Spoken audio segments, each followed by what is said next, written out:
excuse me, to a certain degree, each person who even, decides, hey, I kind of want to enter into this, they have to Yeah, actually be open yeah, to it.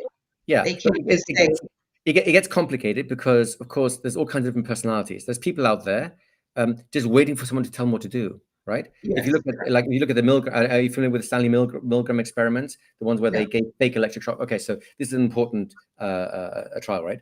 So back in the 50s, psychologists were puzzling themselves, asking themselves, how could good, decent people in Germany have fallen to such dark acts as the Holocaust, right? It doesn't make any sense. So they came up with a series of ingenious experiments, and this one was a particularly twisted one. And by the way, after this experiment, they had to revise the entire code of ethics for psychology because of this experiment, right? okay, So what he did was this.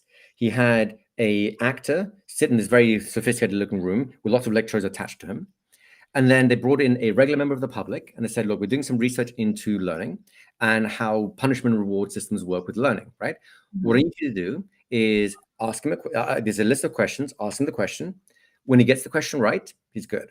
If he gets the question wrong, we're testing on our punishment. You've got to give him a little electric jolt. You push his button, he gets a little electric jolt, and then you turn the volume up so that every time he gets a question wrong, the jolt gets worse and worse and worse, thereby motivating him more to get the questions right. At least that was the setup, right? In wow, reality, the person in the chair was an actor. There's no electrodes attached to him. He just had a little flashing light that tells him what the level's at, and he would act out a level of pain that was commensurate with the amount of shock he was supposed to be getting, right? So it's all mhm, an act. The test subject was actually the member of the public pushing the button. The question is, will they give someone either a lethal or severely would they be willing to torture someone or murder someone with electric shocks just because they were told by a man in a lab coat to do so? Guess what? A shocking amount of did it. In fact, some of them were so conflicted, they were literally in tears and trembling whilst they were giving someone what they thought was a potentially lethal shock. And this is a normal, everyday person. The, yeah, the, the construct that they'd created was so binding that it was horrendous. And of course, you can see now why they had to revise the code of ethics for psychology experiments from something like this, right? Now, why do I bring this up? Because people will respond to authority or authoritative context in lots of and almost give themselves up to it, shall we say, right? mhm, And um, people think that hypnosis is the reason why people can create all kinds of weird things, and it's not. This is already built into us as human beings. You don't need a hypnotic context to make that happen.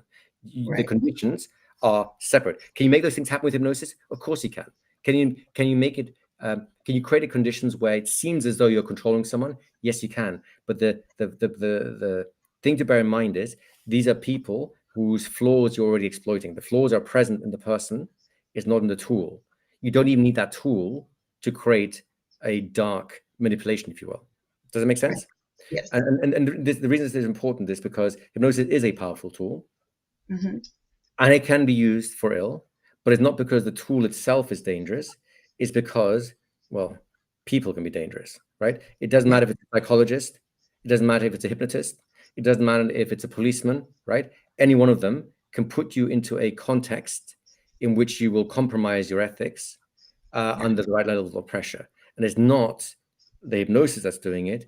It's our own, shall we say, vulnerabilities as human beings being exploited by another human being, which is a right, very dark thing, right? But did you see why the distinction is so important? yes, absolutely.